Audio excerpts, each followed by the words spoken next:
Hello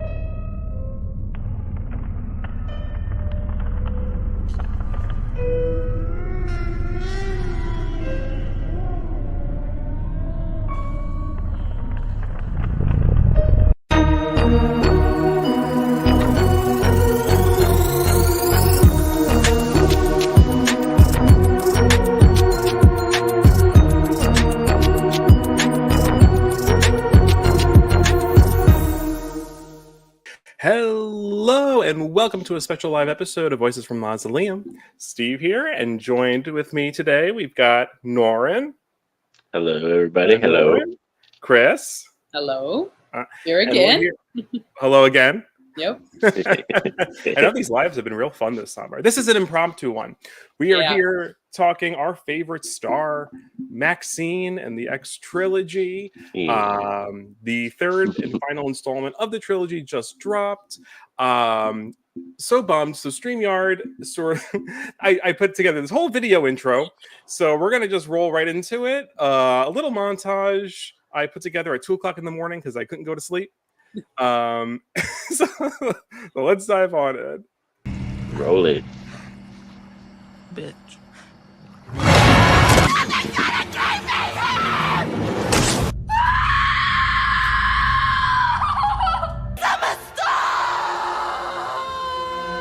I'm a fucking star! You're a fucking movie star. I do not stand for life I do not deserve!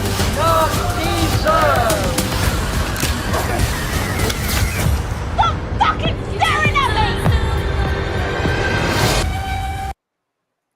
And there she is. For 2:00 in the morning, Steve. Fantastic. Very good. Very nice. Thank you.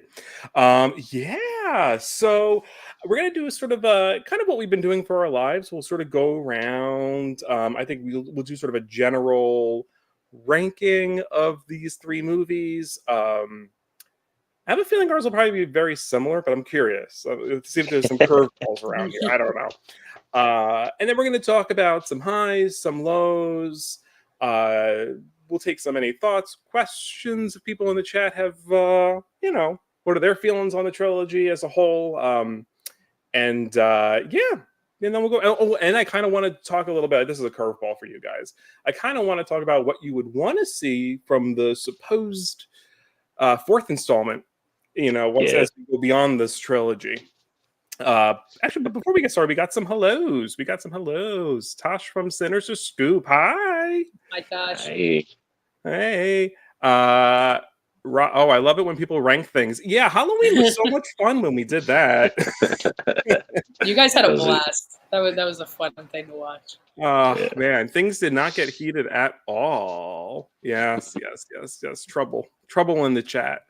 So we'll sort of just kind of go around as I have it on screen. I'll go last because I don't want to take up the spiel. Norin, just fresh off of MaXXXine, what are your thoughts on where would you put these three films? All right, so I love Ty West. I'm one of those people that he has rarely. I don't think he's ever disappointed me yet. So pretty much everything he puts out, I'm totally there for. It was such a surprise to get X and Pearl. They were great. Like him and Mia Goth, the characters they created, the story they went on with, I love it. MaXXXine was right up my alley for real because it had that 80s flavor. Mia Goth is still strong as ever. MaXXXine makes she had this presence about her. The creative, fun cast of characters they had around her in MaXXXine was just really fun too. And it also had that murder mystery giallo vibes going on and stuff like that. So I really enjoyed that too as well. In terms of a ranking, we have to rank them. I give them all positive reviews. All of these are positive reviews. I love all of them. It would be X is still my favorite. That's just more my flavor. I like the fact that it's very sexual, dirty film, but it's also a very smart film in the way that it tackles Pearl and MaXXXine and their dynamic and kind of the duality of the two characters. Is one is she's older, her life has passed her on, and she kind of wishes that she can go back in time and do a lot of things that she wasn't able to do. And whereas MaXXXine kind of represents that youth, you know what I mean? She has her whole life ahead of her and she's able to do these things and make these mistakes, you know what I mean? So it's kind of cool to see that in that movie. and I love the soundtrack, the 70s vibe, the aesthetic, cinematography. So X still my favorite. MaXXXine is probably going to be second. I'll put MaXXXine second for me. That might be a little bit of recency biased, but I really do love the 80s nostalgia aesthetic as well.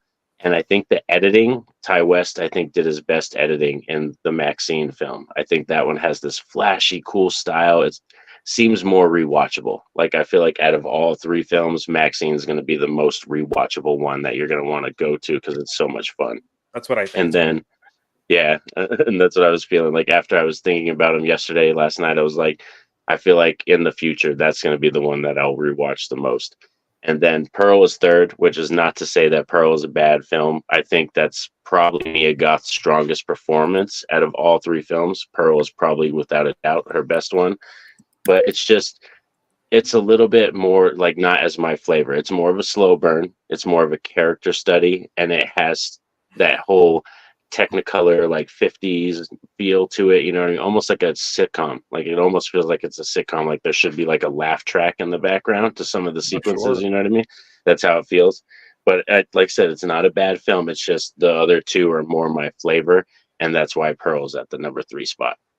Yeah, and then I know you said X is sort of like that's your main flavor of horror.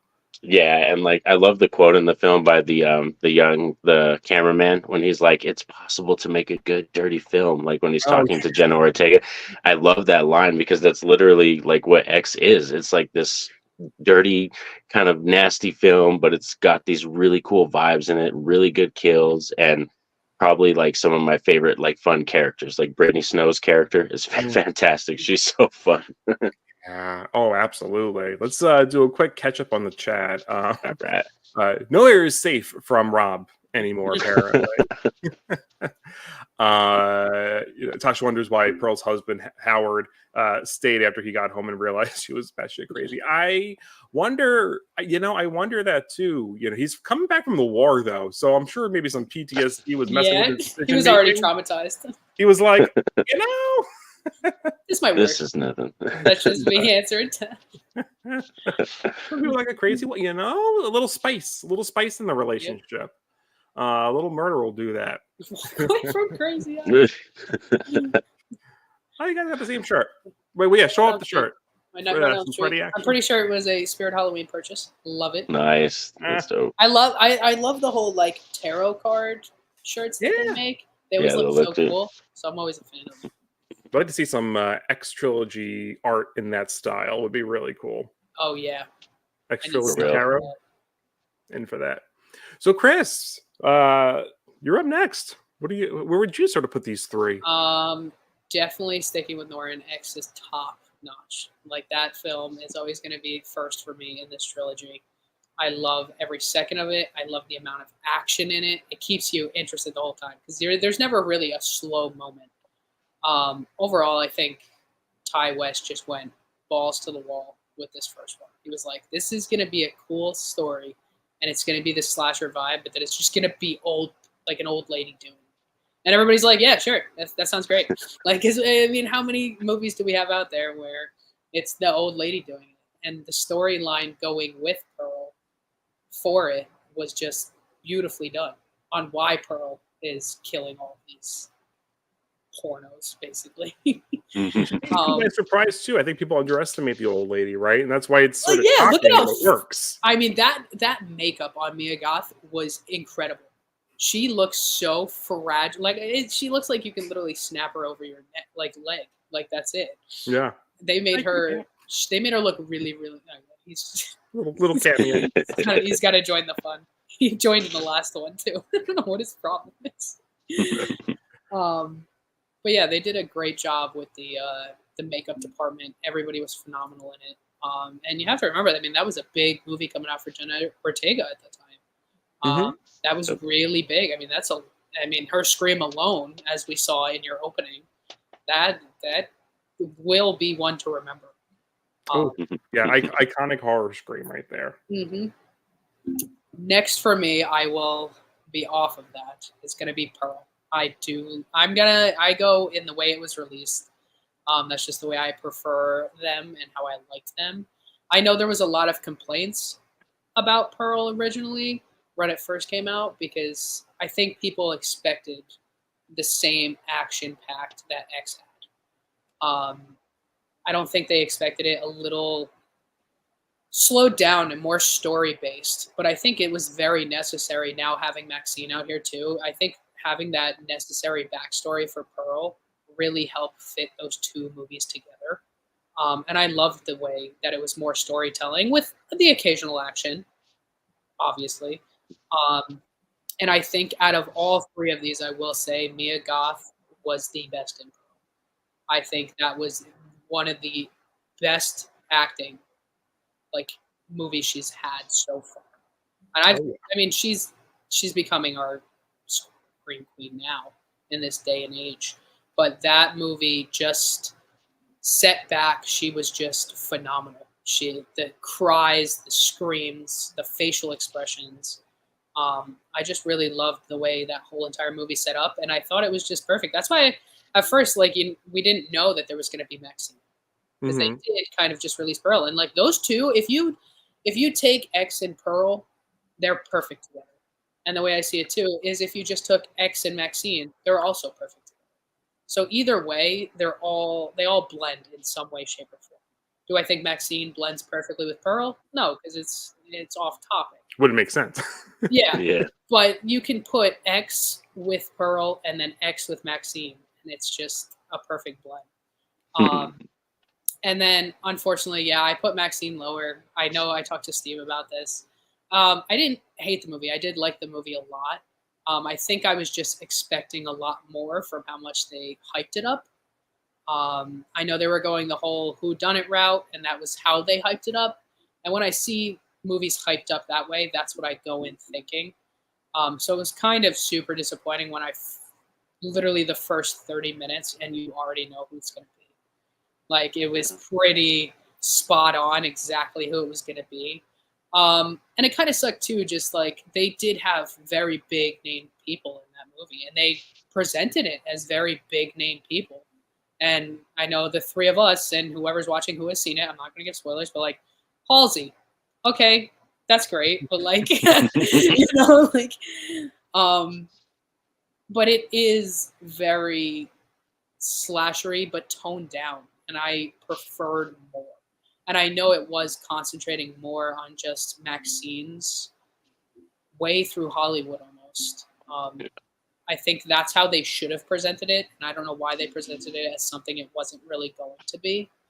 I wasn't a fan of that. Once again, Mia Goth was phenomenal. Everybody in that movie was phenomenal. Kevin Bacon, oh my, I didn't think I would ever see acting like that from him. That was incredible. Like, I loved that. And the storyline does fit with how you want MaXXXine to go. I think I just wanted a little more. I wanted a little more throughout the whole thing. I know a lot of people were a little touchy on them bringing up the Night Stalker throughout the whole thing, but at the same time, the way I see it is that was a valid thing at that time, and it did fit where they were at. And I know people don't want to bring up that man ever, which is valid. I get it. He did a lot of terrible things, but in that time frame, that is what was going on in LA. Yeah. You couldn't deny that. That's just like if we did something else where where John Wayne Gacy didn't exist. You can't do stuff like that. But yeah, I think I just wanted a little more. I think some of the deaths were really good, but I just really wanted that big whodunit like they were presenting. I wanted a little more action. But it happens. It's not everybody's taste. Like Norin, as you said, it's your type of movie. You like that kind of. I think I just wanted a lot more. Marketing often sort of ruins some things in movies. I think sometimes we need to scale back. And I also wonder how much of it was just general expectations weighed down how he received MaXXXine, right? I agree, yeah. Let's catch up on the chat. Yep. So yeah, confirming it is from Spirit for sure. Rob didn't realize Mia Goth was playing Pearl. It took me. I had to go on IMDb after watching it. I was like, "Is that the same? Is that crazy? Right? Crazy." Pearl was very beautifully shot. I love the MGM style and all those nods. Rob gives you the Appreciate it, thumb Rob. of approval Thank for your you. ranking. Hi, Lee. Yeah, so Lee says X is a great slash with some really deep themes, captures some great grindhouse style kills, packs a punch. Yep, Agreed. absolutely. Pearl's wonderfully made movie showcases great acting, writing, directing, and production. Tyler Bates' music should be Tyler Bates' music really is, and he's done a lot over the years. MaXXXine is structured like a Jala with a terrible whodunit. You know, I have a lot to say about the whodunit. It's so interesting. It's like, because the marketing's saying, yes, it's going to be like this whodunit movie, but then when you watch the movie, it spoon feeds it to you so blatantly at the beginning of like, especially when because that's why I sort of included the preacher from X in that little video I showed. I'm like, it sort of is like the obvious route. So I'm very curious, like, why they sort of have these moments of like, I guess it's just to have you question, like, maybe it's not. Maybe it probably is, but maybe it's not. But then it brings me to Scream, where Billy and Stu are so obvious. Where I'm like, that's true. I mean, like, does that take away from the movie? I don't know. Yeah. But anyway, yeah. So my ranking, I'll just it's pretty much the same as Chris. It goes X, Pearl, MaXXXine. But I love all three movies, and for very different reasons. If I'm gonna have to sort of like give each one an award, I'll say X is the best horror movie, Pearl is the best film, and then MaXXXine is the most fun.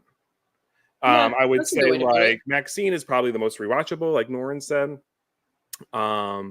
X, I think, something like the first thing I think about when I think about X is I caught myself getting teary-eyed when Brittany Snow was singing Landslide. And I'm like, this is gorgeous. The way it just was cut, and then Pearl's doing her makeup and doing her hair in the mirror, and like the messaging around beauty and aging and sexuality was just so cool. And I really love to see that. And really using this like 70s set film to talk about a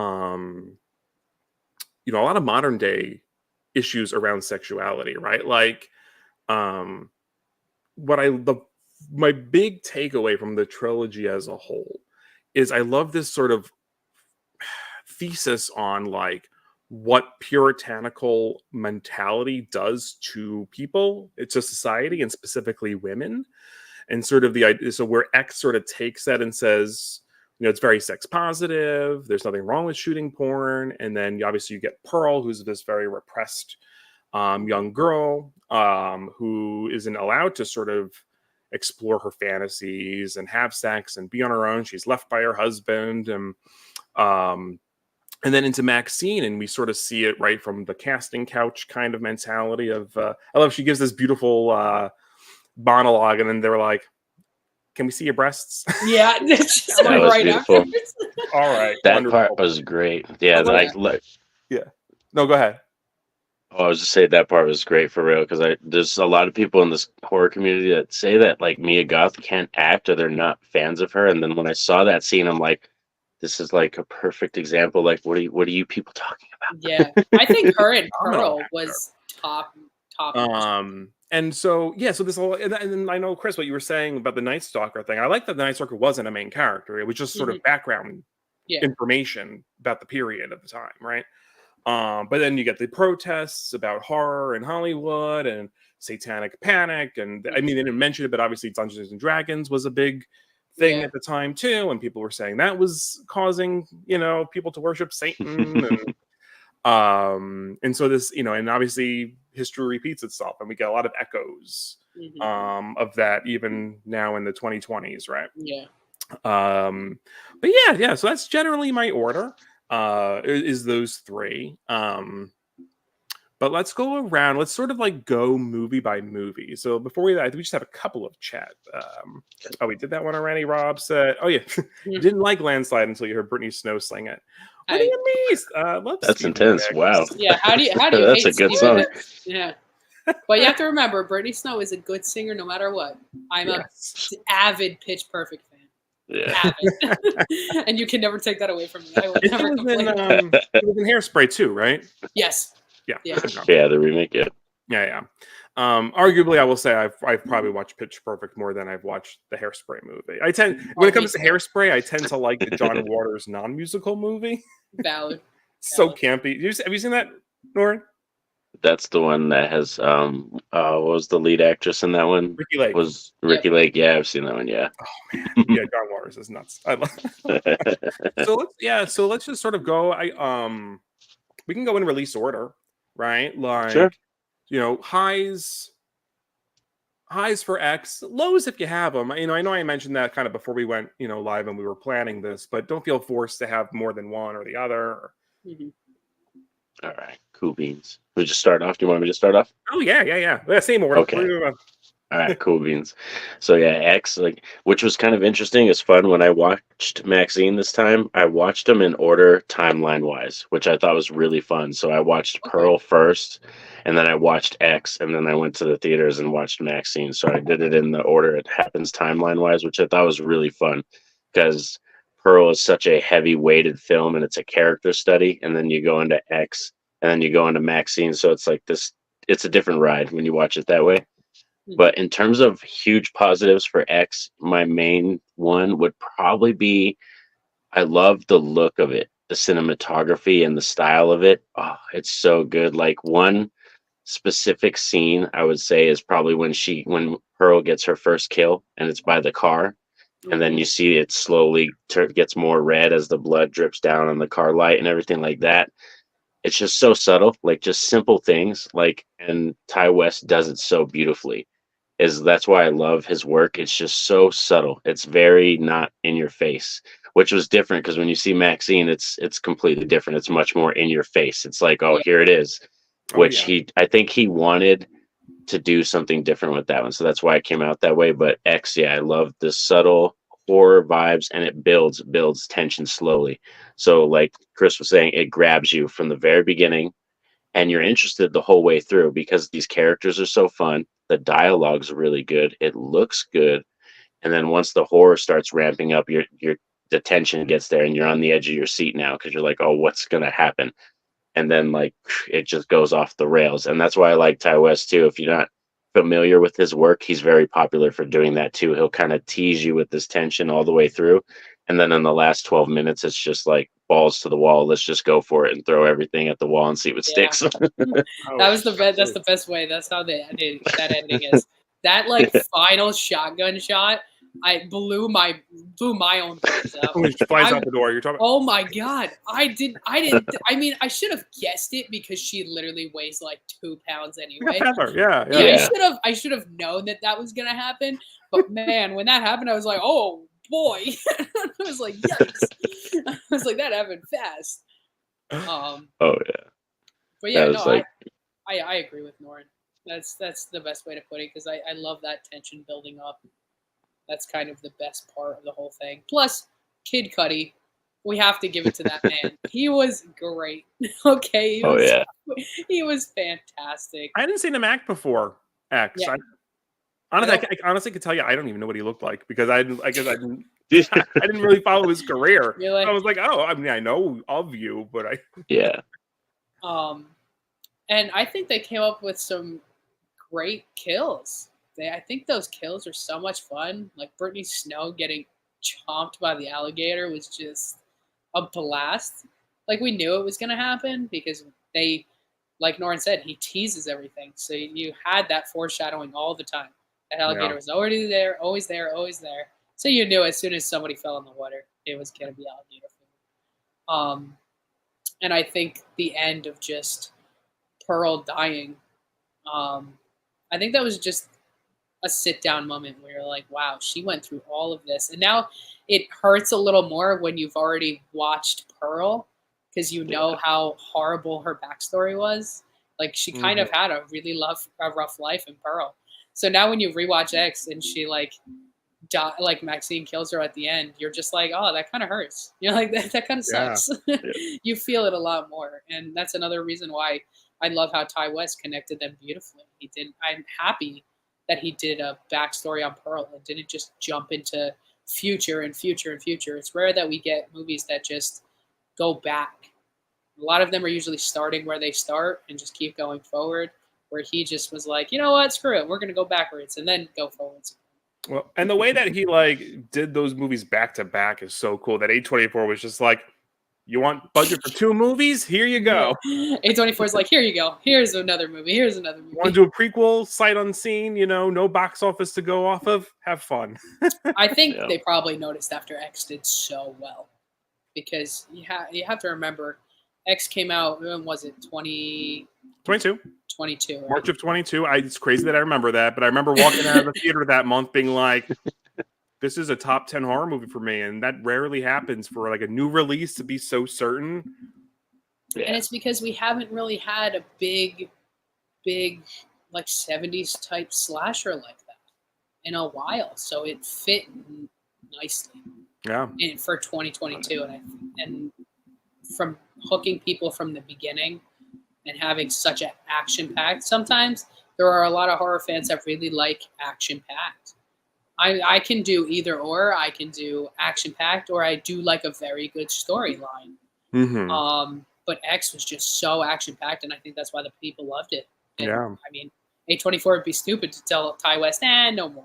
Like, I love, like, we had that post-credit scene, which was literally just the trailer for Pearl, and that was so cool. Like, I'm like, that, it almost reminded me of, like, when, this is like, I forget which Marvel movie it was. It was like Captain America, one of them, where the post-credit scene was literally just the trailer for Avengers. Yeah. It's like, that's awesome. I mean, we all knew that was coming, but like, you know, this was take that and make it a surprise. That was exciting. Now I just got to interrupt for this very special, of course, comment from Hi, Angel. You know, the Queen herself. Hi, hearts back. Love you. But yeah, so not to just sort of like jump around too much, but like just because I know Norin, you said like sort of the suspense and all of that. That's one of my highs for X as well, and Chris, you know, you mentioned the gator, and that's one of my favorite bits. Is sort of, and I love. So Ty West almost has like a there's a bit of a George Lucas-ness to him in like a toned down way, meaning he's very poetic in his messaging and motifs, and he's very he doesn't beat you over the head with it like Lucas might do later on, but there are stanzas, right? So the gator gets played. There's 3 beats to the gator, right? You get Brittany Snow walking out of the strip club, and you see the gator behind her. Yep. Then you get Mia Goth swimming in the lake with the gator. Sort of that scene was it's filmed so nice. Beautiful suspense. Oh my god, was the gator there? And then obviously we get the payoff with Brittany and the you bitch. And, yep. That was so fun. It's such a classic. Just the way she says it. I'm so happy that was in your intro when you were testing it before with Norin. Mm-hmm. And all I heard was "you bitch, you bitch." It just kept going. It's one of my favorite kills in horror, and it's like not even like that gory. It's just like it's built up suspense over 3 acts of a movie. Yep. But like, because you know this danger's in there, and then the back and forth between Pearl and her is just so fun. Mm-hmm. And then it's just sort of like this chomp, and it looks great. Oh, it looks fantastic. You know, it's CGI, but like it was pretty decent CGI. I'm not mad about it. Never would have thought to compare Ty West and Lucas. Well, because it's very like I love directors that treat their movies like songs or like poems, and like so Lucas is very like operatic. And I think these movies are also very operatic. Like the way like Norin said, like you watch them chronologically, it's a very different experience. Mm-hmm. Take a Star Wars movie, watch them chronologically, it's a very different experience. But they are sequels and prequels, and it's so they're very similar in sense of like structure. I mean, granted, very different genres, very different tropes, but break it down to beats and story structure. There's some similarities. But any more highs or any lows to X, Nora, before we if Chris has anything that we haven't discussed specifically? I would say one low, I love Brittany Snow's character so much. And it's kind of funny that you guys talked about the gator kill and you guys like it a lot, because that's one character. If I could save any character in this entire franchise, I don't know, Maxine's friend in the 3rd film was really good too. He was a really good character too, but I would probably say Brittany Snow is the one character that I would say Yeah. in this franchise. I definitely agree with that. I think they should have, because Brittany Snow character, she was so strong, and I don't know what Yeah. it was about it, but like her monologue was written so well. Yeah. Like Yeah, she she's very really good. did a great job, and Brittany Snow is an incredible actress to start. And I know she's touched into horror a couple times, but I definitely would have saved her. But at the same time, that gator kill is so good. It's still really good. It's so The good. twist is like we find out that she survived, but maybe the gator took like an arm, Oh, and like and they could have explored a whole thing how people It would have often opened up the doors for able possibly person another third coming out act of- in MaXXXine. yeah, that? that's true. It would have opened up the doors for another possibility for a third act in MaXXXine. How you said it was very obvious that it was her, that certain character. It could have opened up the doors for another character if she was Yeah, alive. can you imagine if she was like the killer? You know what I mean? Yeah, That would have been something. I would a showdown between those two. But- It would've been pretty cool. yeah. I don't That's have the a thing, lot as of. predictable as MaXXXine is, it's like it is the only thing that makes sense. Yeah, I mean, that's true. Yeah, when you get to it, person, it would have been like, huh? It's it to would have me, just been for random. to me, it would have been like the Roman. It like you know what I mean. It would have been that the Roman of the franchise, and they're like, Yeah. who? You know, I definitely agree you know, with it's that. the Dazzy, you know. But anyway, oh yeah, spoiler alert for all 3 movies in this chat. By the way, I was like trying to keep it down so I don't spoil alert, but now that you said that, now we can. MaXXXine chat. It's not a MaXXXine spoiler-free review. It's a True. it's a trilogy chat, so all details are game. Yeah. Brittany Snow dies. Sorry, guys. You know, yeah, We haven't seen years it. ago. It was also in the freaking opening I made. So, That's true. We did see Yeah. that. oops. But yeah, no. Any highs or lows that you wanted to highlight on X, Chris? I don't really have a lot of lows, which is hard to say about a lot of movies, to like not have at least something you really don't like. But I really think it's such a well-made film. Everything about it, from the dialogue to the kills to the acting, from everybody. I think it, and I love the story. I just love the story of Pearl and her husband just going for it full, but you get that little bit of the hint of Pearl's backstory, just a little bit, and I think Ty probably did that on purpose because he knew he was going to make Pearl. But I Yeah. really don't have a lot of. I don't even know if I have a low for it, to be honest.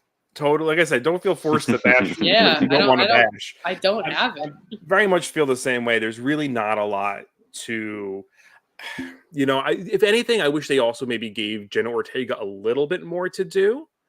Is probably my only low. Is like it's a very sort of quick, like, oh, let's throw her down there. She screams. I do love when her hand gets shot off, though. Is great. Yeah.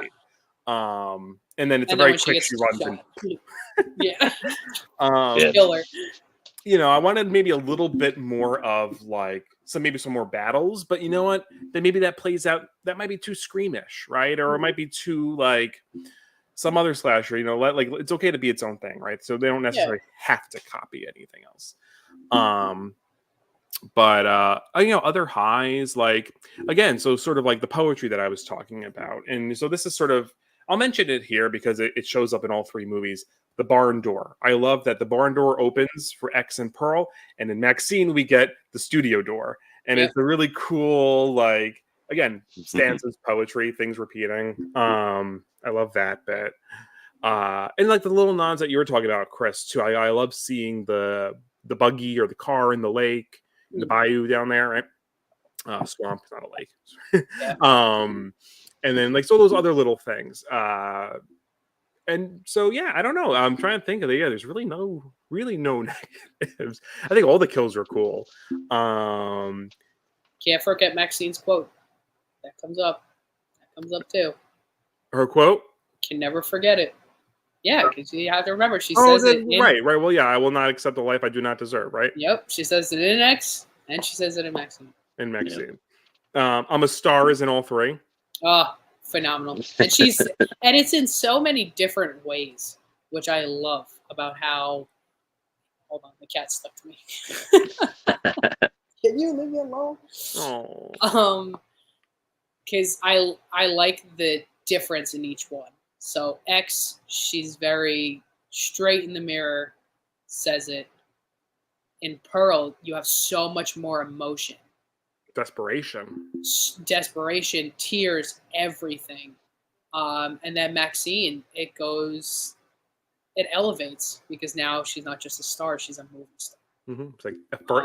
It's more of an affirmation. It's an affirmative, right? I love how they did that. Yeah, no, I love that. You're right, right? That sort of emotional swing. Even though it's two different characters, you're getting this like I'm going to inspire myself to be a star. I'm desperate to be a star. I am a star, and it's like this really cool like curve throughout the trilogy. Yeah, oof, good shit. Love that stuff. Yeah. So I mean, let's go to Pearl if we don't have any other. I know we talked about the Gator, we talked about some of the kills, we talked about. So yeah, I think we've covered everything in X. Let's dive into Pearl. Norin, what are your highs and or lows? So Pearl, what my favorite probably high about it is Mia Goth's performance. Like we discussed that a lot. We talked about it already. I think out of all three films, that's easily her best one. Like if I was to give her an award, it would have been for Pearl for that performance. The dialogue is really fantastic too, and I love, like they said, the Technicolor look to it. It has that kind of bright sheen to it. It looks like Wizard of Oz or Sound of Music type style. And I was even saying too earlier how I thought there should have been like a laugh track in the background for certain scenes when there's like jokes, because that's the way it plays out. It plays out like you're watching almost like a 50s sitcom. That's the way it feels to it.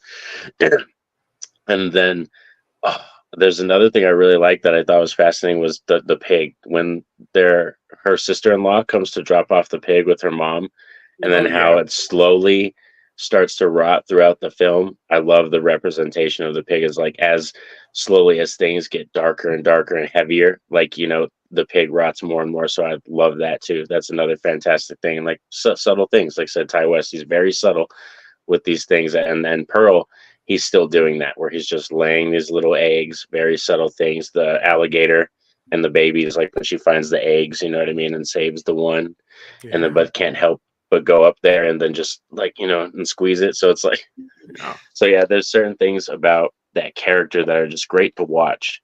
If I was to say any lows, it's probably the pace for me. If I was to say it's the pace for me, that it is a very deliberate, slow film, and it's a character study, and it's such a heavy-weighted film that after you watch it, it's not like one that you could rewatch over and over, because it takes you on a very dark journey, like a tragedy, especially when you, like Chris was saying, when you find out what happens to her in X, it's even more of a tragedy when you're watching the story, because you're like, she doesn't get that moment in her life. She never feels like she reaches her potential or gets the life that she deserves.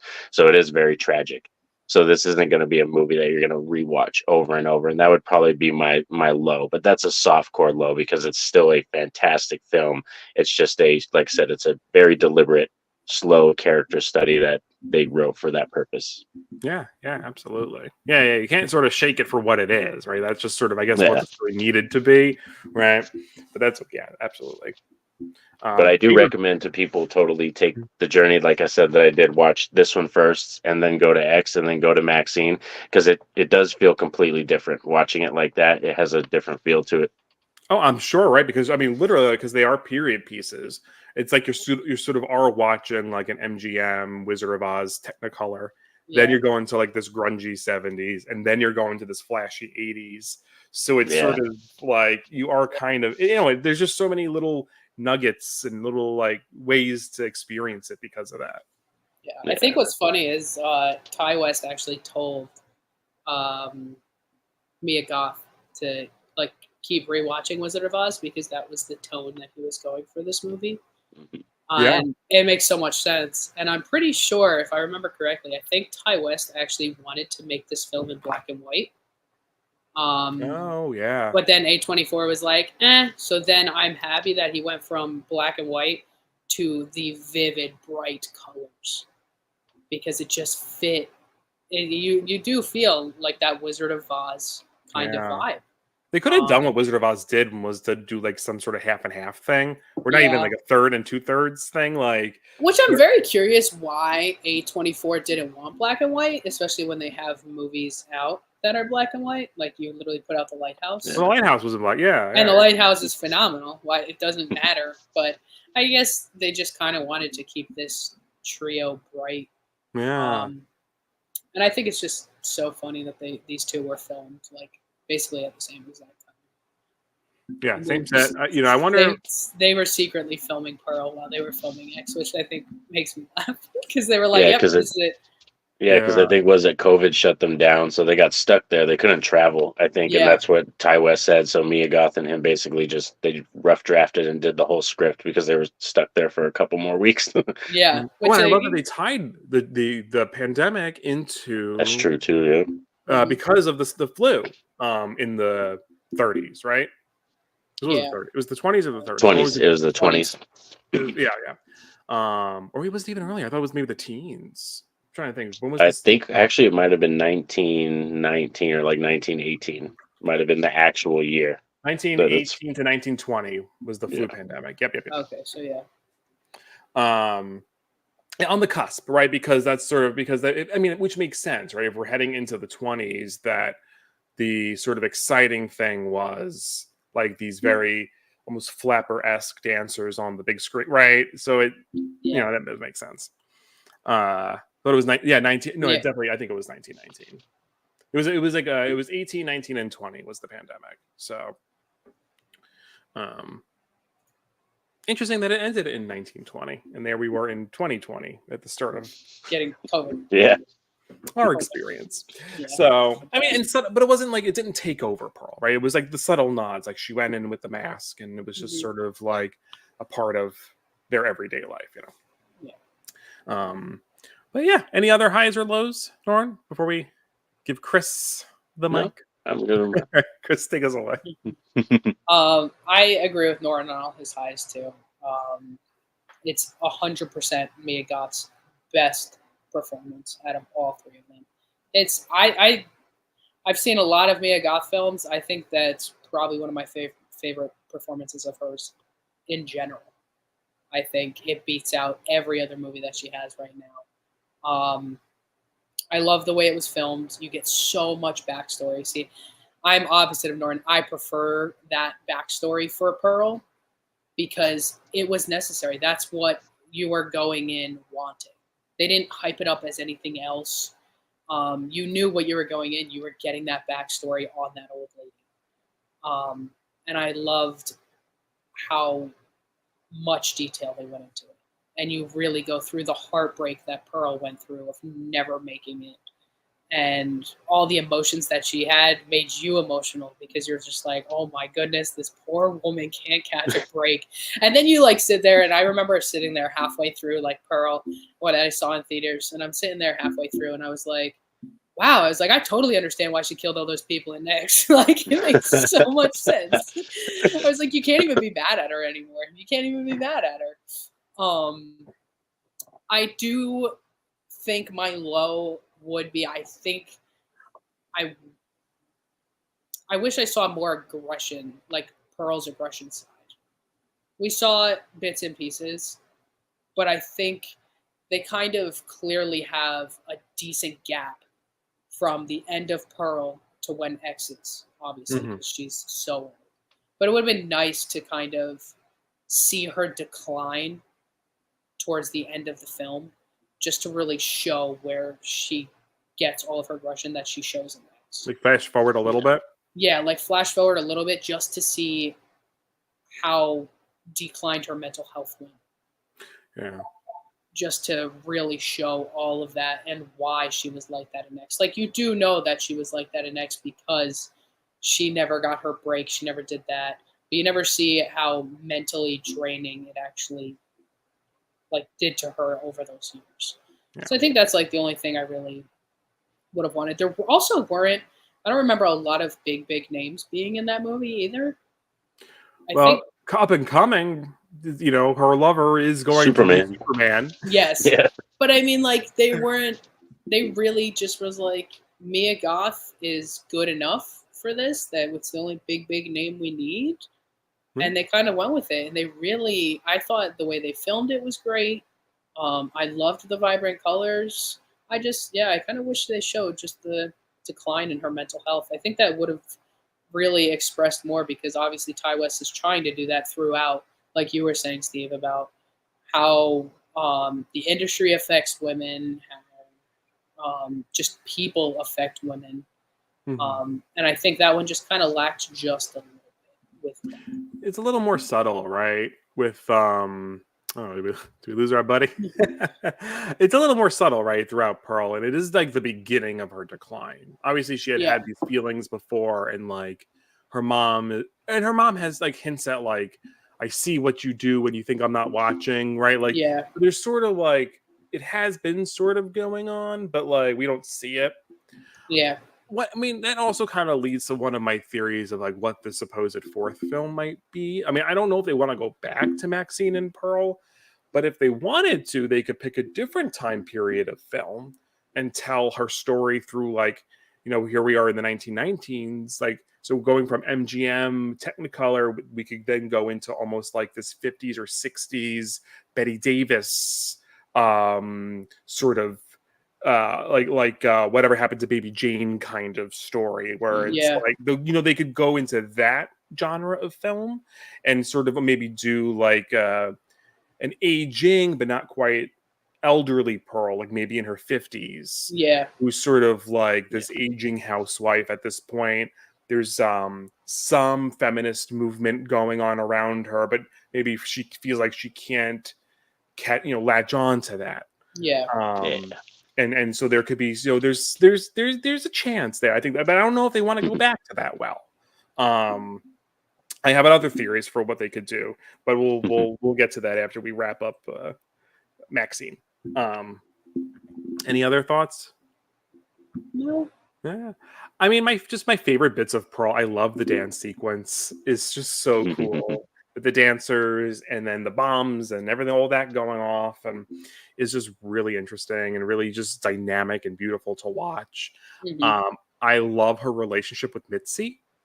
Yes. And sort of this dynamic of like Mitzi, because of her privilege, has the opportunity to explore her femininity and go out and try new things. And I think they also kind of touch on some of like, yeah, I mean, there's like immigrant trauma there, right? And like, so she's like the daughter of immigrants. I don't know if she was born in America or she came with her parents.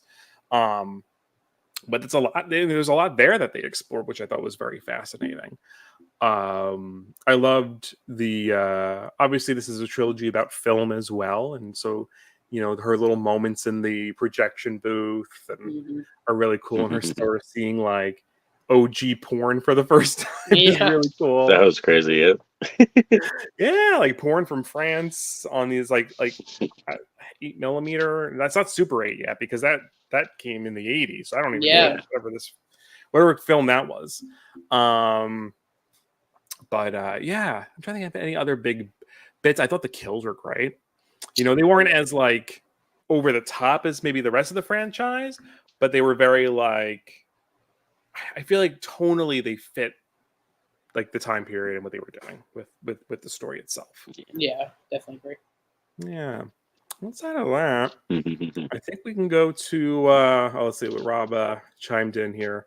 Only interested in the fourth movie is Maxine after her star has fallen in the sun's. Well, then she could sort of then be, if the 80s, if they go to like maybe 90s storyline or 2000s. Well, that's the thing is like then we're getting into modern day, right? Yeah.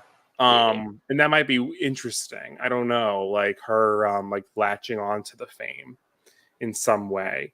But I think there's a way that they don't even have to continue their story. Well, I might as well say, I think they should do the Puritan. Ooh. I think the fourth movie should just be the Puritan. The first one. Just be Puritan. That's it. The Puritan. Like obviously they're filming Puritan 2. We don't know what the hell the first one really kind of looked like. I mean, they showed little snippets, but have Lily Collins come back, play her role. And then sort of do, and that's how you can get like a different time, because didn't they say it took place in like the 50s or 60s? Yeah. So it was like 50s housewife, like Leave It to Beaver era. Yeah. So I mean, like that's how you get a different time period. So you can kind of do what I said with Pearl, but have it be like the movie within the movie.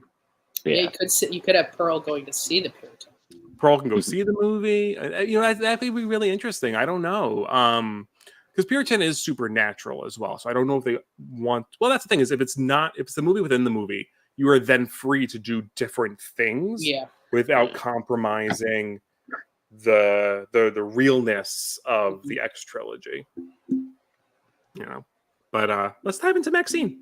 Norin, kick us off. Like, you know, thoughts. I mean, I'm assuming all of us have only seen it. I've only seen it once so far. Yeah, I've only seen it once. Yeah. Yeah. And everything. I know everything comes out early anyway. So once it hits streaming, I'm gonna be on that. Like, you know, I'll be buying physical media once it comes out.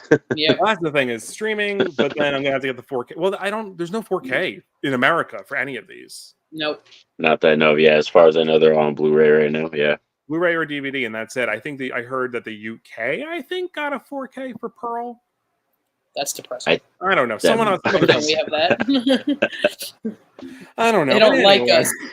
I'm hoping someone will eventually do like a box set, like just all three together, like a nice little box that have all three together, posters and everything. I'm such a sucker for those like box sets. Like I have a ton of those. Like at Walmart, they were doing like the glow in the dark box ones. Yeah. I have so many of them because I was just like, I love you. I love you. Give me all. Well, remember when box sets actually had like a gimmick? Like my favorite box set that I own is the Lost Complete series, and it's like this pyramid thing, and like there's like secret compartments. I'm like, they used to go all out for those things. So my favorite is I have a Saw one. I'm sure that's awesome. It's only 1 through 3 was what the box set was, but it has the puppet's face on it, and it's like raised, so you can like actually like feel it. That's my favorite one, and I think I got it like used at the time, and I was like, why would somebody give this back? I was like, yes, I'll pay like $5 for 3 movies in that cool case. Like, why would you get rid of that? Close second for me is I have the Buffy Chosen collection, and that was like it's a tall box, and then you pop up the top lid, and the front comes down and has a little, I think, letter from Whedon. And then all the DVDs, like they're in like a square, and the bindings make just a picture of the cast. It's such a cool little like gimmick. That's what they have to do again. They have to make these cool box sets because there are people who still want physical media. Yeah, I mean, for X, I'm thinking like the box could be like the barn, or like like barn doors. The barn doors would be that would be awesome. Yeah. Oh, guys, we're just gonna make it for them, okay? We're gonna make it for them, present it to them, and they're gonna put it on the shelf. That's it. Nora, I'm sorry we interrupted you. It's your turn. Oh, no, you're fine. We're talk about physical media. That's fine. So MaXXXine, this was the capping off of the trilogy, and going into the 80s. That's one of my favorite time periods. Like just in general, most of my favorite movies are from the 80s, and like most of my favorite nostalgia stuff comes from the 80s. So that's really fun to see it too. Is just that time period was fantastic. I like how Ty West shows us kind of the exploitation of Hollywood and what it's like, and how basically how women have to be and how they're treated in Hollywood, because this is something that still to this day they have to go through this a lot of the time, which is kind of crazy.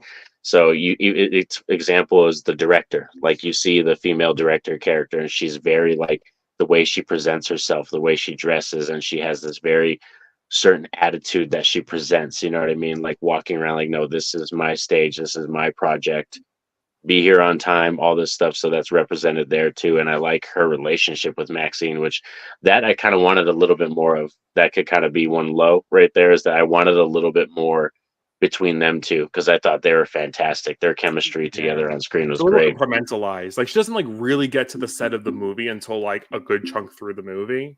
Yeah. You know, so there's so I wish I wish the movie was a bit longer, honestly. Yeah, so that's one thing I said. Yeah, that's one thing I said too in my review. I think that 10-15 minutes we could have done with a good 10 or 15 minutes more, you know, push that 2-hour mark just real close. And I think they could have showed us and did a lot more. I love the Giallo vibes though, like the whole black gloves, the who done it, the outfit, like even the sound design, the sound mixing, all that stuff, the colors, like a lot of it's very Giallo reference, but it also has a Brian De Palma feel to it when I was watching the film too, which I thought was kind of cool. It has this very backwoods like CD LA vibe, you know, crime drama type feel to it. Yeah. Did they And do you could split screen in the movie? I think they did, right? Oh, I think so. Yeah, I think they did. And the editing, I think, is the best in this film. If I was to give an Yeah. award to editing, I think Ty West and them did the best with MaXXXine. The editing is off the charts. So let's see what if I was trying to think of any other lows. Oh, my other low would be that I think the third act is kind of rushed, which Mhm. is I know Ty West is famously known for just coming out of nowhere. Like, you know, the third act just goes. He's like, all right, just buckle up. We're going to go, go, go, go, go. But I do feel like I wanted a little bit more time to kind of soak up the third act. And it becomes almost this other film. Like the film you're watching for the first two acts is very deliberately, like I said, crime, drama, giallo, whodunit style. And then the third act is just very much like camp. It goes full on, especially that one character. Like, I mean, we said we were going to spoil it, so her character, her father, like goes full camp. That dude is like Yeah. off the charts. Which I love that. I love the You loved operatic it? acting. Yeah. Like the Yeah. larger. Oh man, but it worked. I think it works. You know, you yeah, have he to, was very dramatic. Very. He was good. Yeah, I think he was you have to like definitely that good. kind of acting, right? I mean, Yeah. it's so of its time, right? Yeah. But you have to remember he's a preacher, so he acted as what I picture some preachers act like. I mean, and that's how they do it, right? It's like, and they themselves are acting to, activate their followers, right? Yeah. Yeah, I to mean, pull look at all people the in. Yeah. preachers. Yeah, preachers from if you look up probably any videos of preachers in the 80s or even before that, this is what they all sound like. I mean, look Yeah. at his little clip from X alone. He was already acting That was like the that. same level Yeah. that we got It's the in MaXXXine. same Yeah. exact level. And like you said, it's just to bring people in. You want to bring them in. And I think Yeah. he did a great job doing that. Well, and they're doing a clear parallel of cults, right? Because in the 80s, Yeah. right, satanic panic. We're all afraid of cults. Meanwhile, these crazy Christians are doing horrible things, right? So like, pot kettle kind of stuff. And I think Yeah. I thought it was cool just to go in that for that at least thematic parallel to do it that way. Mm-hmm. Oh yeah. And yeah, as far as like that was probably my only lows, those two that I would say, but everything else, the characters around her were great. Like Kevin Bacon was fantastic. Seeing the Bates Motel, like I almost cried. Like I almost cried watching that. My wife was looking at me like, and they made the Psycho 2 reference too. Like I legit almost cried because I love that movie so much. I really do. Well, that was my one. That's probably one of my lows there. I'll skip just not that they had a psycho house. I wanted them to do a little bit more. I would have loved like a fight in the house or something. Like would have been kind of cool. You only got that little bit when Kevin Bacon chases That's her it. into the house. And I was like, Yeah, oh, just went in mini and chase. That's it. I don't know. Yeah, it would have been nice if Kevin Bacon went inside and they got into a physical brawl. That would have been fantastic. But I guess it's a hollow set. Like there's nothing really. It's not like they're in the house. It's because when you see that she's in there, it's a hollow. Mm-hmm. Just It's yeah, just like fun. it's all propped up. Yeah. Yeah. So I guess you couldn't really technically fight in there. Yeah. Anyway.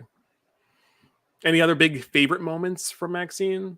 Like top 2 or 3 favorite moments from the last movie. Oh, the Kevin Bacon kill was great. That was great. Oh yeah.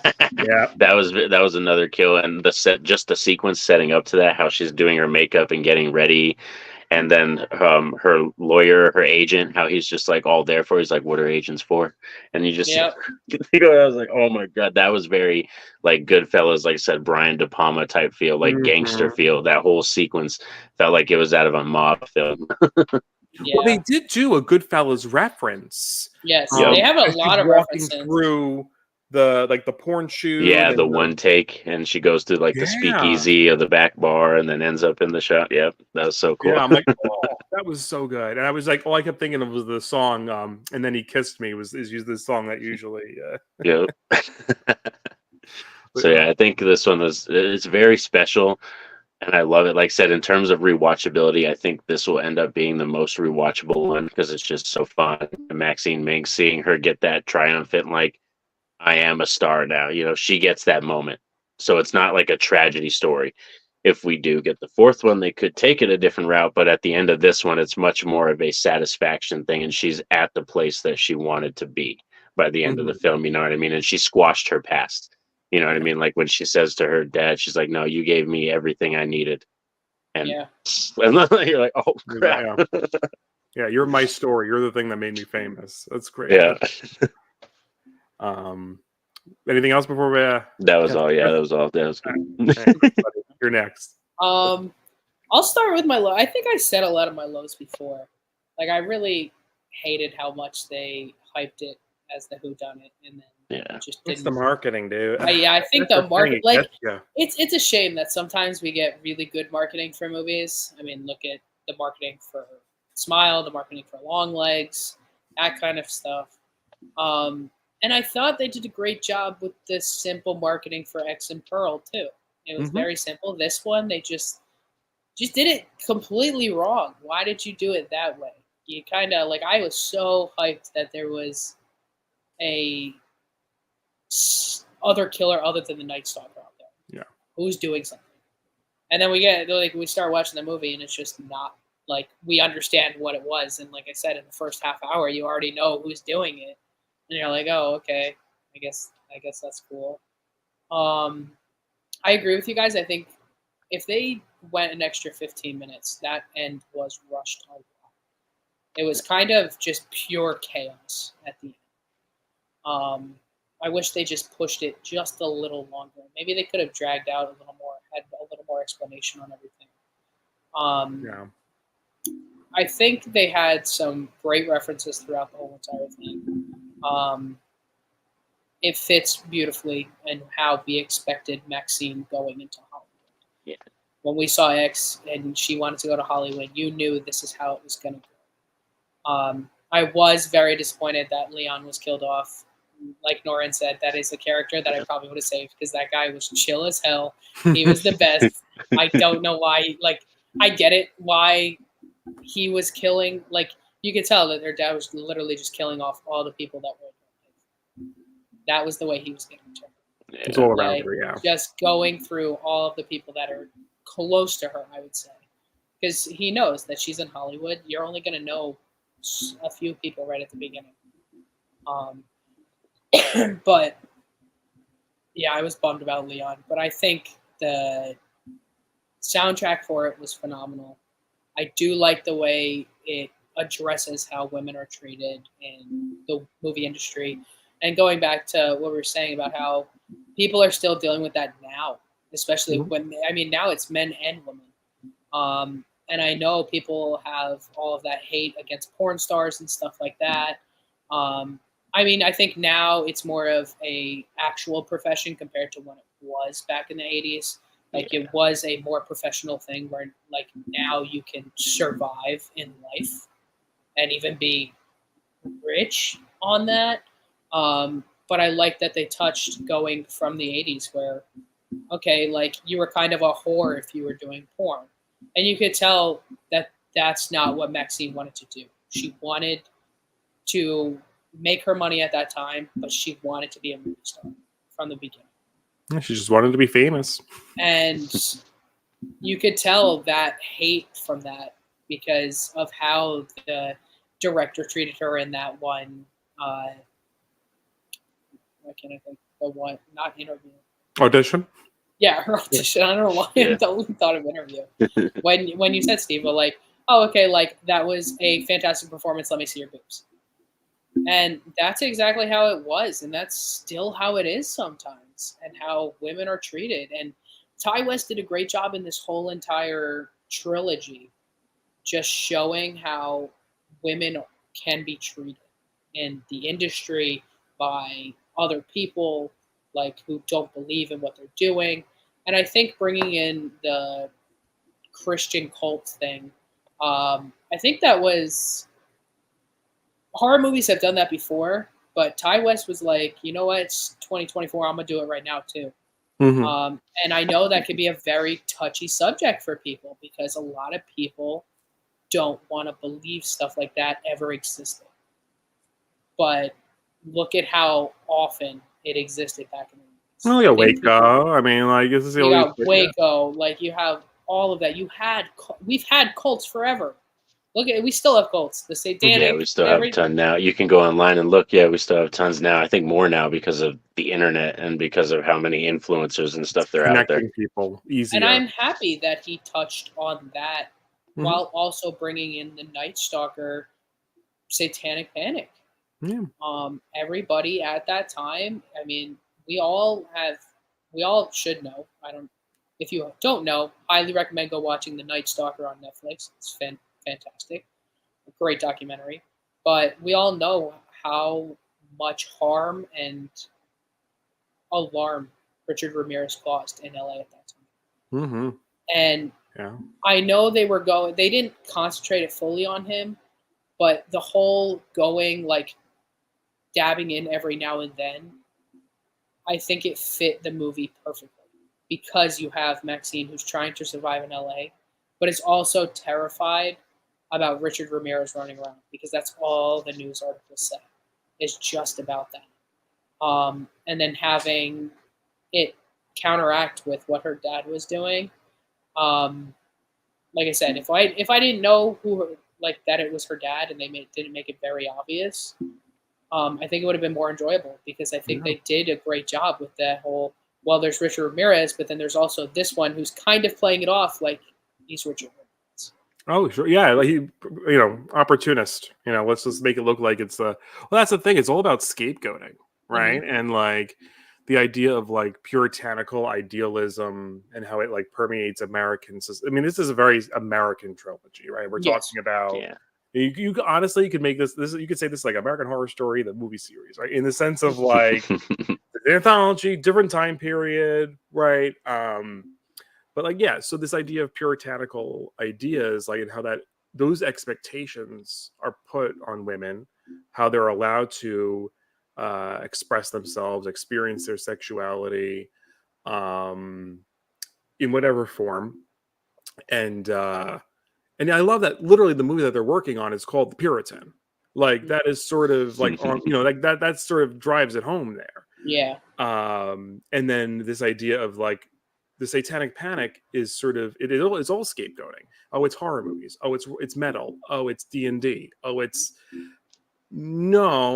these people like this preacher. Yeah. who, scapegoating his own daughter to prove a point here. Yeah. That's the best way to look at it. And it's such a smart trilogy. And like, yeah, well, MaXXXine may not be like my absolute favorite in the trilogy. I think it nails the point that they're making across these three movies, and it does fit. It fits perfectly in the trilogy. Yeah. I sort of took over there. Did you have any other? Oh, no, I was good. I was good. Go for it. Only lows, I think. Also, is time wise, I think a little more time could be spent. I wanted a little more, maybe explicit connection to X. And I know that they're sort of trying to have this kind of Jalo mystery in the weave throughout, but like it would have been cool to have. I know they're all dead, so it's like we could have had a Brittany Snow reveal that she survived or something, or like almost have like a little bit. We did have some flashbacks, which was nice to see. So at least we got some visual cues from X. We got that newspaper article that was it the porn star massacre or whatever. Yeah, the Texas porn star massacre. Yeah. Yep. Yeah. I think the flashbacks were great though because it showed basically her like PTSD from it. Mm-hmm. And it was important. But yeah, I do wish there was a little more of what. Yeah, just more of an explicit connection. But it's okay that I'm like we get what we get, right? Yeah, exactly. We can't complain. If they ever, I'd be curious if any of these movies have extended cuts that exist somewhere. Ooh. I don't remember too many deleted scenes. Let's see, Rob chiming in. It made sense for it to be in LA, but doesn't feel part of the show because it's the only one that doesn't take place on the farm. Unless they went back to a farm to shoot the Puritan, I don't know. It's hard to. Yeah. It's hard. I guess it's sort of, Pearl and MaXXXine wanted to, leave Texas or leave the Midwest. They had to get somewhere. But so I'd be curious if they do decide to go back to, don't pick the ball smashing. I mean, it's It was something. That was intense. That was intense. I That was the squirmed. straight up like strong giallo vibes right there. Well, I did love sort We of. didn't want to talk about it. Well, I loved like that. Well, that showed where MaXXXine was as a character, right? Like really, like just I'm going to do whatever it takes. I'm not taking no for an answer. You know, I have all the power. And it really, she has to sort of accept like a time when she didn't have all the power. You know, where she felt a little powerless, right, to be able to actually overcome it. Which was an interesting character arc for her there. But yeah, I'm trying to think of other. There's that moment for sure. There was the obviously Kevin Bacon's death. I'm trying to these other big moments where she really kind of Kevin Bacon in general, man, that man was so good in this. I couldn't get past how good he was in this movie. Yeah. Oh man. Well, even like subtle, like he was so good. I love Giancarlo. He didn't give him a lot, but it was like very subtle.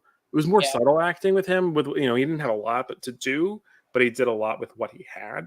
And I just Oh, and then when they unleashed the dogs on the blood, I was like, oh, on the body. Yeah. Yes, so good. But yeah, the video store murder was fantastic. I really liked the Lily Collins reveal. Yeah, but then I was bummed too, and then she lasted like 2 seconds again. Her and Halsey, man.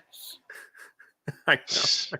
Like, don't tell me they're in that movie if they're only going to be there for 2 seconds, okay? We only got a little bit of Sophie Thatcher too. That's true, yeah. She was literally just there for the makeup scene or the cast scene, which I was like, oh, that was giving me claustrophobia when she put the. Oh yeah. Yeah, that was pretty trippy. Yeah, that scene was crazy. But that was another part that showed such great PTSD in MaXXXine.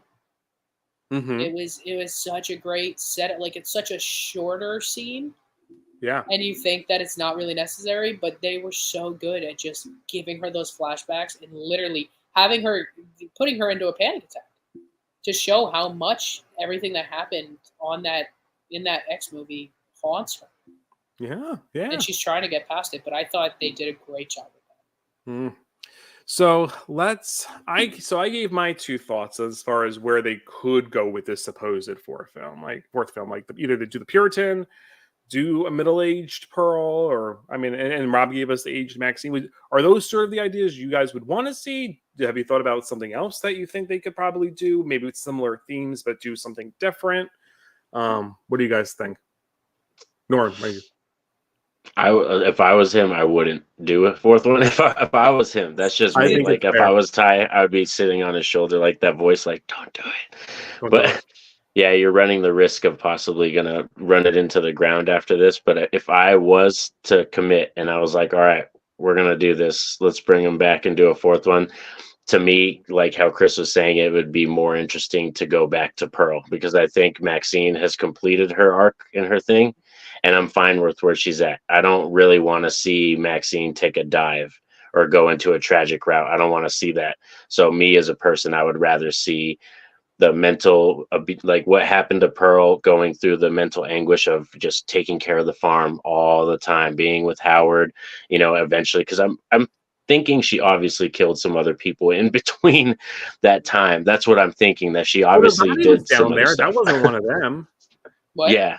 The body that Jenna Ortega found wasn't one of them. Yeah, exactly. Yeah. So that there's a backstory. Yeah, so that, to me, that would be the only option is, take it to like the 50s or the 60s, show Pearl and Howard, their relationship. That would give us a chance to see more of their relationship in person, you know what I mean, and all that. Yeah. So that would be my option for a fourth film. What would be really cool? If they do almost like, because it's the 50s, 60s, do like a Hitchcockian film.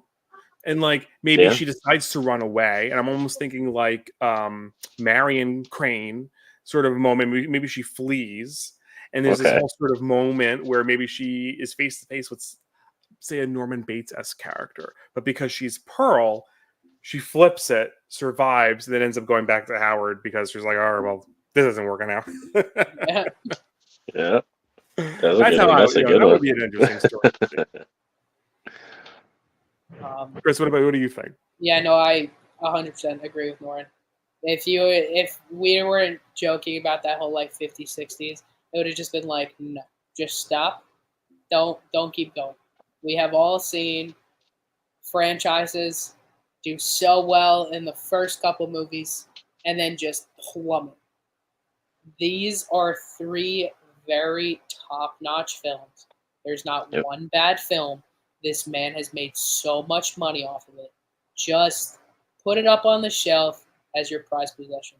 Don't go any further. Are these? You can make another movie with Mia Goth. I promise, Ty West. You can make Oh another yeah, movie he with could. her. That's You don't have to make it a Pearl X movie. No, Yeah, or they could do that's something true. in the world. I think you could do the anthology route and do something else, different You could. characters, similar themes. But Yeah, if he he's could do going some- to, I definitely agree. I think we should go 50-60s to really show Pearl's decline. And then I think it's kind of, once you get there, then you're good because you have X and MaXXXine that are really concentrating on MaXXXine and showing MaXXXine's life story and stuff like that. That's true. And then now you're going to have Pearl and Pearl's future. Yeah. So, and I think they're all going to connect a lot better. Is this the only franchise with three, like, is this the only horror franchise with 3 certified fresh movies? Besides, Certified Fresh, I think Fear Street would be maybe the Yeah, only I other think one. Fear Street's up there. And Fear Street's the again, only. I'm going on Rotten Tomatoes right now, actually.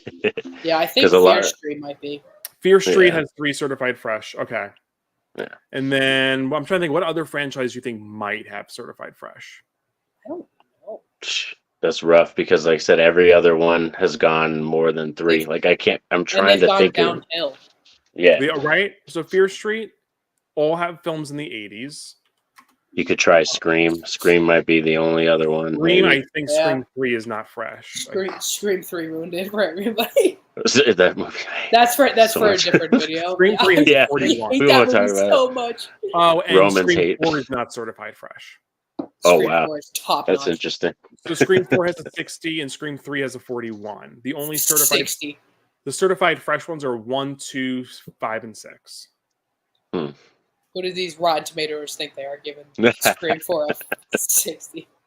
I think it's fair. There's poor Craven went through a little bit of hell with the Weinsteins and that with Yeah. that movie. That's true. Yeah. I'm trying to Yeah, think I what other think that's Conjuring the definitely only- not. Insidious definitely not. Even Hannibal, I don't think. Yeah, because Um, there's 4 of those movies too, right? There's 4 of yeah. those. Rising has 16. Hannibal from 2001 has 39. Yeah, I I don't. think this Psycho. might be this in Fear Street. This and Fear Street are the only, again, consistently well-reviewed horror movies. And I give them props because they were all released within the last 5 years. Maybe that's how you do a trilogy. Pump them out. Pump them out all at before- once. Have a great idea. Pump them out before they get bogged down by like too much time in between. That's right. Cast revolution. Fans being annoying. Yeah. Yeah, But look because you how give successful more they are. time to build that. What is it? That toxic fandom. You give more time to build that up. Yeah. Yeah. Right, because I mean, it'd be like, 6 months later you get Pearl, and it's not going to be like, oh, you ruined my childhood with Pearl from 6 months ago watching X. Yeah. No, maybe this is the way you do it. But that's pretty impressive to be one of, I think, two. And anyone in the comments, the 2 people watching right now, if you can think of any franchise, or if you're watching later, obviously. Evil comment, Dead let is us the only know. other franchise I can maybe think of. Yeah. Evil Dead, Evil Dead. because Army of Darkness is probably not certified fresh. Honestly, the first one might not be. Yeah, I don't even know if the first one is. Oh, no, wait. So 1 and 2, 86, 88, respectively. Nice. 63, Evil Dead, the remake is not certified fresh. What the? Interesting. I'm shocked. That's The like, And that's one of the 2013 best 2013 one? remakes. What? That's crazy. That's one of the And best remakes. but Rise is. That's I like freaking Rise, weird. but not more than the remake. Yeah. That's interesting. Interesting. Well, rather than going down the Rotten Tomatoes rabbit hole, Yeah. I think we can. Any final thoughts on the X franchise before we say goodnight? Oh, like Chris said, I would say I hope I hope Ty West does more stuff with Mia Goth. Like they don't need to do more here, but them two are like one of those director actor pairings. Like we need more. They need to do other stuff. I say give it 5 years. If you're, if they feel struck with a great idea, then come back, but don't rush into it. Yeah, I just want more Mia Goth in general. Well, she's definitely got more coming. It's just, I mean, after watching Infinity Pool was great. Wild ride, but she's just very good at what she does. Doesn't she have like a monster movie coming out? She's in Frankenstein. She's going to be in the new Frankenstein. Blade. Oh, she's going to be in Blade? She's going to be in Blade. Oh, I didn't wow. I didn't see that announcement. Now I'm excited. I mean, I'm excited for Blade no matter what. I'm into it. I love Blade. I mean, so good. But yeah, echo exactly what you guys are saying. All right. Well, everyone at home, thank you for checking us out for this fun MaXXXine X-Trilogy live chat. We have a live chat not this weekend, next weekend for The Purge. That'll be our last franchise live. Obviously, stay tuned. Lots of good content coming your way. And thank you again, Norin, Chris, for joining me. This was a blast. Thanks so much. Thank you. All right, take care, everybody at home. See you soon. Bye. Bye.